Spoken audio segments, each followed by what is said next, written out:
Next हम students mitochondria के मुख्तलिफ हिस्सों को जो है उसको स्टडी करते हैं और उन मुख्तलिफ हिस्सों के जो फंक्शंस हैं उनको अलग-अलग से डिस्कस करते हैं।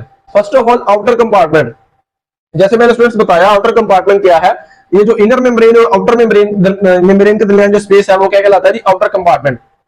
आउटर कंपार्टमेंट के अंदर पायरुविक एसिड की ऑक्सीडेशन होती है।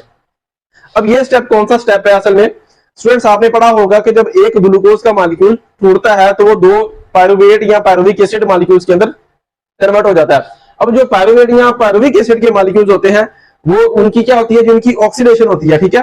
और ऑक्सीडेशन के नतीजे में क्या बनता है, एसिटाइल कोए। क्या बनता है जी, एसिटाइल कोए। एसिटाइल कोए क्या है, ये एक प्रिकर्सर मॉलिक्यूल है जो कि क्रब साइकिल के अंदर चलता है, यानी एसिटाइल कोए जरूरी है क्रब साइकिल चलाने के लिए। अब क्या होता है कि अगर एसिटाइल कोए ना हो तो क्या होगा, क्रब साइकिल नहीं चलेगा। क्रब साइकिल नहीं चलेगा तो सेल को एनर्जी कहां से मिलेगी, ठीक है। सो पायरुविक एसिड की ऑक्सीडेशन बड़ी इंपॉर्टेंट है और ये important step pyruvic acid oxidation का ये कहां पे हो रहा है जी, हमारी आउटर कंपार्टमेंट के अंदर इस जगह पे हो रहा है, ठीक है। ये जो आपको आउटर कंपार्टमेंट नजर आ रहा है इसके अंदर ये पायरुविक एसिड ऑक्सीडेशन का स्टेप हो रहा है। नेक्स्ट स्टूडेंट्स क्या है जी, क्रिस्टी। क्रिस्टी में आपको बता चुका हूं पहले कि ये क्या है जी, ये फिंगर लाइक इनफोल्डिंग है, ठीक है। ये जो फिंगर लाइक इनफोल्डिंग्स हैं इनको हम क्रिस्टी का नाम दे रहे हैं। अब क्रिस्टी के अंदर क्या आता है, इलेक्ट्रॉन ट्रांसपोर्ट चेन होती है या ऑक्सीडेटिव फास्फोराइलेशन होती है। अब ये क्या बुलाया जी, अब असल में स्टूडेंट्स होता क्या है, जैसे मैंने आपको पहले बताया क्रब साइकिल चलता है, ठीक है। जो पहला स्टेप था वो क्या था जी, ग्लाइकोलाइसिस, उसके बाद पायरुविक एसिड ऑक्सीडेशन। मैं आपको स्टेप वाइज इधर लिख देता हूं जी। जो एरोबिक रेस्पिरेशन होती है या जो एनर्जी हासिल करने का जो सारा प्रोसेस है उसको मैं लिख देता हूं।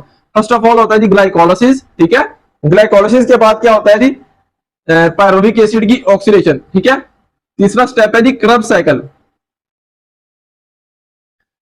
ये सारे स्टेप्स हैं जी एरोबिक रेस्पिरेशन के अंदर, जिनके अंदर क्या होता है, हम एनर्जी लेते हैं। स्टूडेंट्स होता क्या है कि पायरुविक एसिड ऑक्सीडेशन, क्रब साइकिल और ग्लाइकोलाइसिस, इन सभी के नतीजे में एटीपी तो बनती ही बनती है, ठीक है, जो कि एनर्जी जो कि सेल को चाहिए। उसके अलावा दो ऐसे मॉलिक्यूल्स बनते हैं जो कि डायरेक्टली एनर्जी नहीं देते। वो कौन से होते हैं जी, NADH। वो कौन से होते हैं जी, NADH2 और FADH2। ये दो मॉलिक्यूल्स ऐसे हैं सेल स्किन के अंदर, सेल के अंदर, जो क्या करते हैं जी, सेल को डायरेक्टली एनर्जी नहीं देते, ठीक है। अगर सेल को एनर्जी चाहिए तो वो क्या होगा जी, सेल को एटीपी की फॉर्म में मिलेगी, ठीक है। किसी दूसरी फॉर्म में सेल को एनर्जी नहीं मिल सकती। अब हमें क्या करना पड़ेगा, इन NADH2 और FADH2 मॉलिक्यूल्स को एटीपी के अंदर कन्वर्ट करना पड़ेगा, ठीक है। तो क्या होता है असल में स्टूडेंट्स के सेल के अंदर NADH2 और FADH2 को एटीपी के अंदर कन्वर्ट कर दिया जाता है और इस प्रोसेस को, इस स्टेप को हम नाम देते हैं जी इलेक्ट्रॉन ट्रांसपोर्ट चेन, या इसको हम रेस्पिरेटरी चेन का नाम भी देते हैं, या हम इसको ऑक्सीडेटिव फास्फोराइलेशन का नाम भी देते हैं। ये सभी टर्मिनोलॉजी जो है वो मिलती जुलती हैं और आपने इनको केयरफुली याद रखना है। उसके बाद ये जो इलेक्ट्रॉन ट्रांसपोर्ट चेन का स्टेप है वो कहां पे हो रहा है जी, हमारी क्रिस्टी मेम्ब्रेन पे हो रहा है।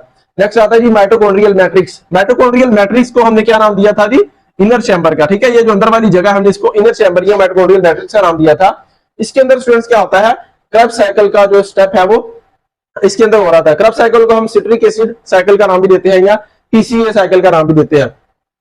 ये क्रब साइकिल, सिट्रिक एसिड साइकिल या TCA साइकिल माइटोकॉन्ड्रियल मैट्रिक्स के अंदर हो रहा था।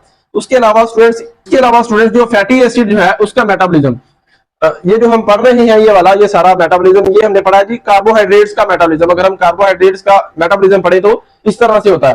लेकिन अगर फैटी एसिड या फैट्स को से एनर्जी लेनी हो, ठीक है, फैटी एसिड्स या फैट से अगर हमने एनर्जी लेनी है, उसका जो मेटाबॉलिज्म है उसको हमने नाम दिया था जी बीटा ऑक्सीडेशन का, ठीक है।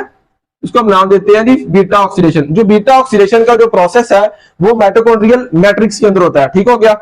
F1 पार्टिकल का स्ट्रक्चर मैं आपको पहले समझा चुका हूं स्टूडेंट्स, कि जो क्रिस्टी है सेल की, ठीक है, जो माइटोकॉन्ड्रिया के अंदर जो क्रिस्टी है उसके साथ अटैच होते हैं F1 पार्टिकल्स।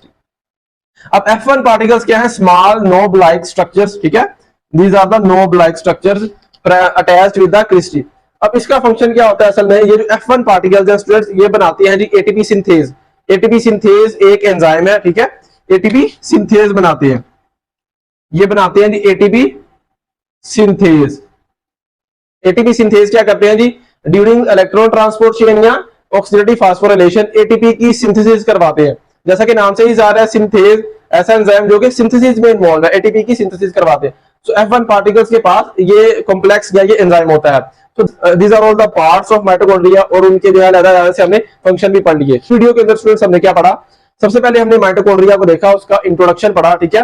उसके बाद हमने उसके साइज, नंबर और शेप को देखा, उसकी मॉर्फोलॉजी को डिस्कस किया, ठीक है। और उसके बाद लास्ट में हमने उसको डायग्रामेटिकली हमने देख लिया, और लास्ट में हमने उसके जो फंक्शंस हैं, उसके जो पार्ट्स हैं, उनके लेटर से फंक्शन को देख लिया। अगर हम इसको स्टूडेंट्स एग्जाम्स के पॉइंट ऑफ व्यू से देखें तो ये बहुत ही इंपॉर्टेंट लॉन्ग क्वेश्चन है, ठीक है। और आपने याद रखना है कि एग्जाम्स के अंदर इसकी जो डायग्राम है वो काफी इंपॉर्टेंट है, ठीक है। डायग्राम के बगैर अगर आप पेपर अटेम्प्ट करेंगे तो आपके जो है वो हाफ मार्क्स के चांसेस है।